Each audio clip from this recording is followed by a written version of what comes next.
మీతో ప్రభు అంటున్నాడు. ఏమంటున్నాడు తెలిసిన? నీకు ఆరోగ్యాన్ని కలుగ చేస్తాను.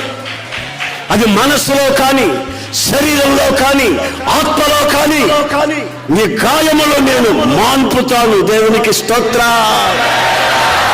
గాయములు పుండ్లై, రణాలై నీ వ్యక్తిగత జీవితాన్ని శాపంగా మారుస్తూ ఉంటే, రాత్రి మగల ఆలోచనలు నీవు ఉంటే, నేను మాన్పుతాను. నేను రోషము గల దేవుణ్ణి.